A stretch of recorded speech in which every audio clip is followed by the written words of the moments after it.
would you mind introducing yourself? Joanne didn't give me any information. Okay. Oh, and before you do, are you okay being recorded?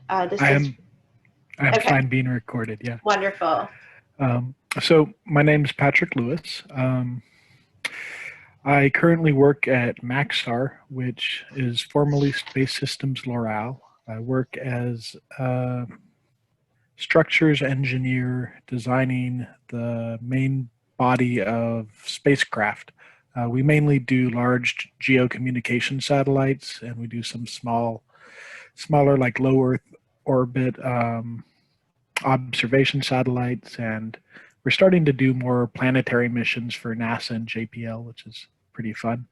I'm a Cabrillo alumni. I was at Cabrillo for about 3 years, and I transferred from Cabrillo to San Jose State in 2017. I was able to escape from San Jose State in 2 years.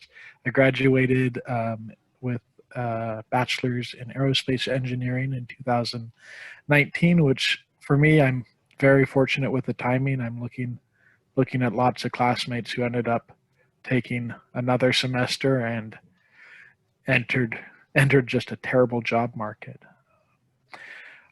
Between my junior and senior year, I was fortunate to land an internship at, it was then Space Systems Loral, and that internship led directly to the position I'm in now. And as you can see, I'm working from home.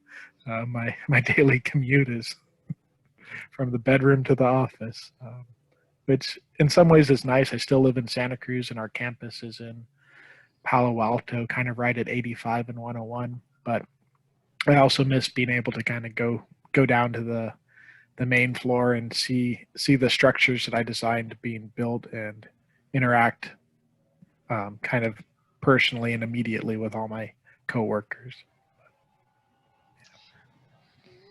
Do you find that the amount of synergy amongst your coworkers has increased or decreased due to the work from home type thing? I think it's harder to build relationships in a work from home setting. I think it depends. It depends on the relationship. It's if there's a strong existing relationship, sometimes it's almost easier because you have the people that you know are good sources of information, and you're you're quicker to go to them instead of maybe asking the person next to you. You go directly to the source, but you also lose a lot of the kind of casual interactions. Yeah, thank you. I think, this is a really nice idea. Students are typing questions into the chat. Would you mind taking them? Or did you? Yeah, I saw that one. Okay. Let me open up the chat. Yeah, so I got my internship between my junior and senior year.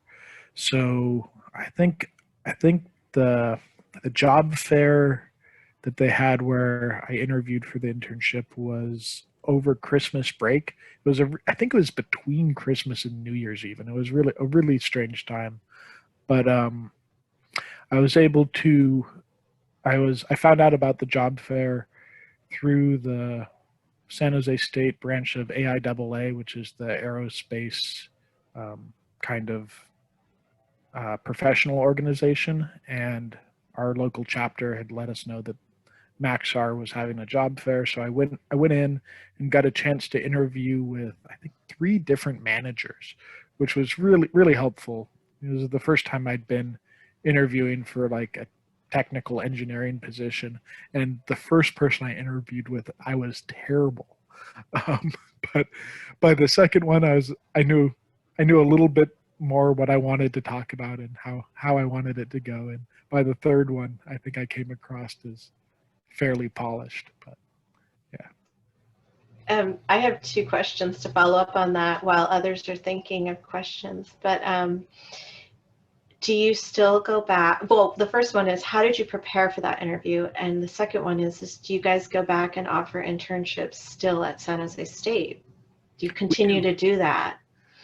Yeah, we do. I don't know what that process is going to look like this year because we aren't aren't going to be doing things on site. And I I don't know. We just actually this morning there's a meeting with kind of we have a group that supports kind of younger engineers at the company, and they talked a little bit of, that they're starting their recruitment drive for this next year. So as things go forward, I definitely will send that information on to Gabriel, because I don't think it's ever too early to start applying for internships. Even if you don't get the internship, I think the process of applying and making those connections, even if they're kind of tenuous and fleeting, is helpful. That would be great. Yeah. Was there another question there that I forgot? Oh, I was asking how you prepared for your internship interview. I think that might be interesting to the students. So, yeah, I spent a lot of time working on my resume, which I didn't quite realize until the interview. It's really just basically a list of things that you're asking the interviewer to ask you about. So it's the actual specifics of what you have on there aren't, I don't think, terribly important. I think it needs to come off professionally, and that you need to demonstrate that you have at least a strong interest or a decent kind of background for the position applying. But mainly in my experience in my interviews, and then I've had a chance to participate in some new hire interviews, and Maxar is it's really a list of talking points for the people who are interviewing you. That's if you get it to an actual person, which I think is 90% of the battle. I think so much screening is done in an automated manner now that getting your resume into the hands of a real human being gets you so much further than just sending out 100 emails to every position that's open. I think the next question in the chat is the follow-on to that, actually. Connections with other people, I think, are invaluable. I think, I don't. Again, like with COVID, I think it's going to be very hard. But I was fortunate at Cabrillo. I was part of the robotics club, participated in the Swarmathon. At San Jose State, I was very involved in the Formula race car team, and especially the FSAE, the race car team, has a really strong alumni network, and making those connections well in school with people who are in the professional world it's invaluable. It's like I was saying before, anything you can do to make a personal connection and get your resume into the hands of a flesh and blood human will help you incredibly. The next question is, what were you working as an aerospace engineer before you even graduated? And maybe you could also elaborate on some of the work that aerospace engineers do in general, too. Okay. So yeah, as an intern, so maybe a little bit about the company I'm working for. So Maxar used to be Space Systems L'Oreal, used to be L'Oreal, used to be Philco Ford, used to be Ford Aerospace. So it's been the same company at the corner of 101 in San Antonio and Palo Alto since the 50s. They built the antennas that are on Voyager. They built some of the first communication satellites. They have a huge long heritage in space, but there's been lots of corporate mergers and acquisitions over the years, and now we're part of a company that's kind of half Earth intelligence and half space infrastructure, building satellites and that kind of stuff. So my role in the company is very much on the mechanical design side of things, which isn't exactly where I expected to end up. In my studies, I thought I'd end up doing more kind of controls engineering. But so aerospace engineering, like I'm more doing like a straight mechanical engineer's job. But where I think aerospace and mechanical differ a little bit is you end up with a bit more of a systems engineering perspective. With an aerospace degree, you're a little bit more of a generalist. I think the main differences between like an aerospace engineering degree and a mechanical engineering degree are systems engineering. There's a lot more focus on how all the different components come together and more focus on project management. And then we do more controls work and we do more fluid dynamics. So that's so in previous to going back to school, I'd worked as a sail maker, building sails for sailboats for years in town here. So I kind of had when I came to Cabrillo, I thought I was going to transfer and study naval architecture, but then I was looking at where those programs were offered, and I really wanted to stay in Santa Cruz, and San Jose State had an aerospace engineering program that was commutable from Santa Cruz. So that's where I ended up. Yeah. So a favorite project that I've worked on. I'm currently working on kind of wrapping up the structures work for a project called Psyche, where we're kind of repurposing one of our big geocommunication satellites, kind of repurposing part of the design from one of those to build a space probe that's going to go out to the asteroid belt and study an asteroid. If you might have seen some news stories in like the last year or two about an asteroid that's worth more than the entire Earth economy, that's the probe that we're building. Which is, what about the bus-size asteroid that's going to pass by next week or something? Did you hear about hope it this? passes by. No, I haven't heard about that Okay. one. I think they're really worried about it hitting satellites. It's going to be lower than the satellite. It might come close enough to be in the satellite orbit or something. Oh man, that's go ahead. Oh no. Oh, I just read about it today, so I just thought I would put it out there. But there's a lot of questions. Okay, go ahead. Sorry. I have a question about the fluid dynamics class. How was that?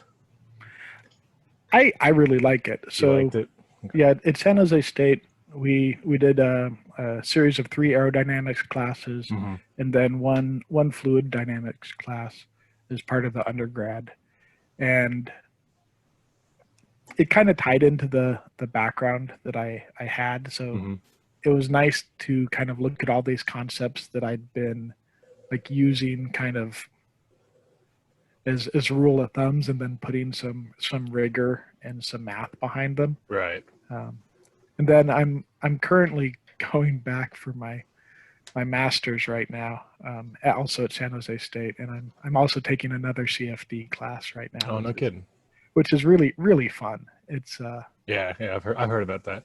I come from I did 3 years, full 6 years in the Marine Corps, but 3 years I built jet engines, so I felt. Oh, cool. I felt that aerospace, and that's the major I'm going for, aerospace engineering, just like you. But I was going to shoot for more of the propulsion side, because I do have a lot of friends that are on the East Coast where I was stationed who built jet engines. They have their aerospace engineering degrees and mechanical engineering degrees for that, and they said it's a great job. They love it. One of my good friends that I met at San Jose State, I think, has a similar background to you. He'd worked on Harriers when he was in the Marines. Yeah, and it was definitely really helpful to be sitting next to him in our propulsion class. Yeah, I get that. He had an intuitive understanding of like what was actually happening. Where like if one of us had like left out a negative sign or something, Right. He was like, no, this is not the answer you should be getting. I get that. I knew a couple guys who built the Harrier, the good old Rolls-Royce motor that went in that jet. So I know that. Very cool. From. Yeah. To follow on to that, someone has a question if you had ever thought about moving somewhere else. Yeah. I definitely thought about moving other places for school and thought about moving other places for work, but I really enjoy it here, and I've been fortunate enough that I've had school choices that let me stay here, and found a job that lets me stay here as well. Though now I could probably move anywhere with with my job. I think we're going to be as work from home as we want to be, at least for the role I'm in, for the foreseeable future. Yeah. And I think Go ahead. I think a lot of technology and engineering companies have seen, like, through this pandemic, that people get stuff done when they work from home. They almost might work too much sometimes. So I think there'll be a lot more choices about where you're located going forward. Can you describe to us what was sort of your day-to-day life when you were in the office? Was yours more of an off desk job? Were you hands-on?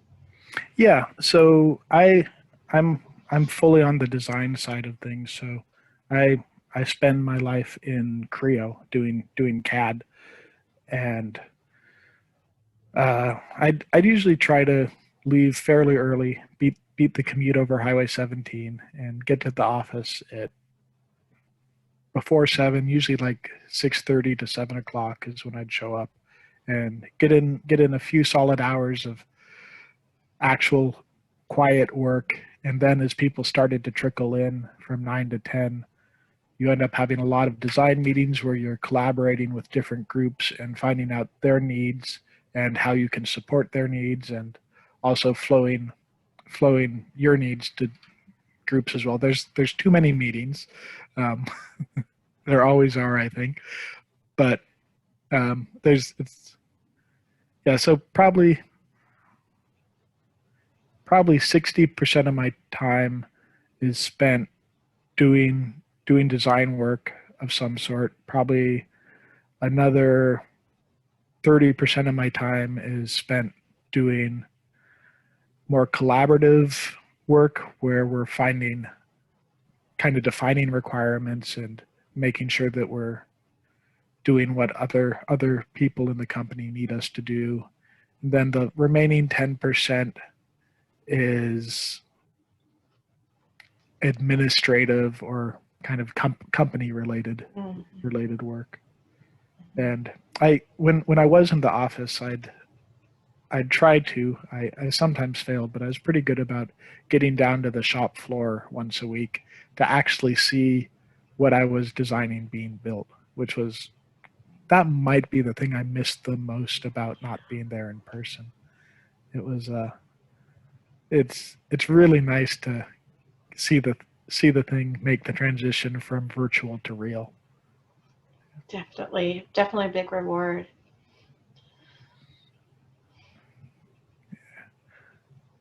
So, has it been hard for me to communicate with others? If so, what helped me? I think I don't know. I don't know if it's been hard for me to communicate. There was a bit of an adjustment for me, kind of transitioning into a workplace form of communication. Just kind of learning the corporate language and learning people's personalities, and realizing that the person writing to you an angry note in Comic Sans isn't really angry. It's just what she does for some reason. But I think it's more just learning the personalities and learning the people you're working with, and kind of adapting your style of communication to work well with them. And what modes of communication do you guys use in the office? Is it email? Is it chat? Is it Slack? What is your primary mode of communication? Yeah, so that's a good question. It depends on the person. So um, we have Slack. It seems like the younger generation uses Slack quite a bit.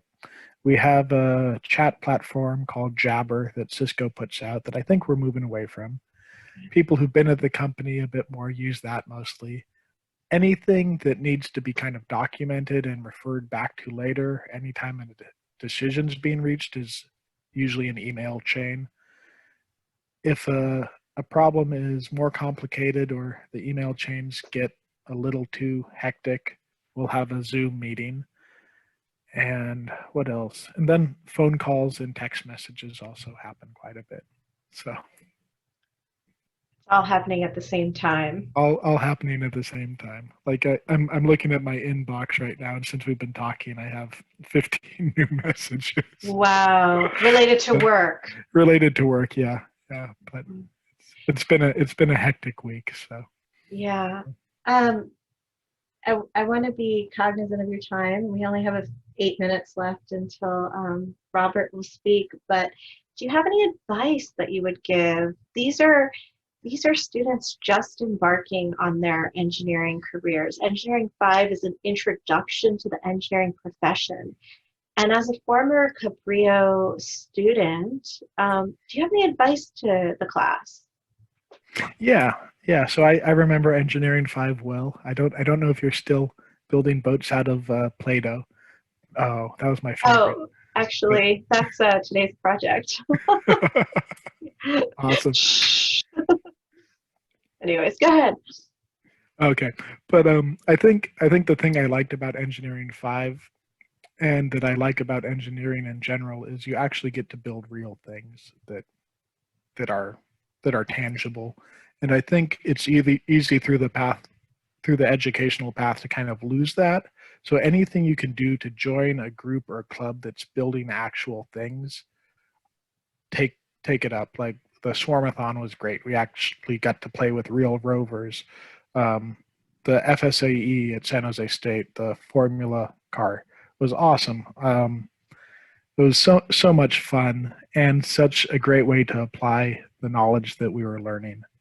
So and the connections you build there will help you in your professional career, and it'll give you good things to talk about when you do land an interview. So join clubs, do projects, figure out ways that the knowledge you're learning can be applied, and just try to enjoy it, because most of the time it's kind of fun. So yeah. And what about in terms of academics? Any advice you have there? How? So one thing I observed when I went to San Jose State was the students who were sitting in the front row, who were the most engaged and were usually at the top of the class, were all transfers from community colleges. So like, know that from Cabrillo, you're getting a great head start. And yeah, again with COVID, I don't know how this is, but resources like the STEM Center are amazing.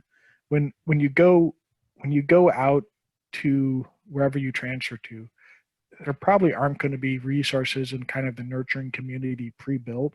So you need to do the work to build that for yourself. Like, find a group of people who you get along with, but that don't necessarily think the same way you do, who share similar interests but not necessarily your interests, and study with them. And that's how I did well at San Jose State. Was I found a group of people and we studied together, and we mostly enjoyed each other's company, and we all had very different ways of working and thinking, and that diversity made us all smarter. So. That's really great advice. There's a couple personal questions. If you're okay asking them, someone wanted to know if you were from Santa Cruz, and someone else wants to know how old you were when you started your degree or college. But if you don't have to feel like. No. I think I was 32 when I started going back. I was 31 or 32. It was kind of at a point when I was trying to decide what I was going to do, if I was going to keep in the line of work I was in and try to either start my own company or buy the company I was working for, or go back to school and do something else. So that's what it was for me. And I'm glad I went down the path I did. And I moved to Santa Cruz in 2000. So I'm not originally from here, but my parents had lived here for quite a while too. I'm originally from Mountain View, from over the hill. How long was your commute to Palo Alto, just for folks thinking about getting jobs in Silicon Valley? So if you leave early enough, 45 minutes. If you don't leave early enough, What or are, coming home was the worst. It could be like an hour and 45 oh, wow. if it was Okay. bad. It's all, if someone crashes, it's just, there's no other way to go. So it takes forever. So, Oh, yeah, that's a but- good. so even before COVID, I was transitioning into working from home 3 days a week. So And that was very cool with your corporate culture. yeah. Oh, that's great. Yeah. Okay. Just a couple of minutes left here. Are there any other questions for Patrick? Yeah, I have one more question. Go ahead. Yeah. So, speaking out of terms, I mean, you know the phrase, it's not what you know, who you know. How much does that apply in the engineering aerospace field?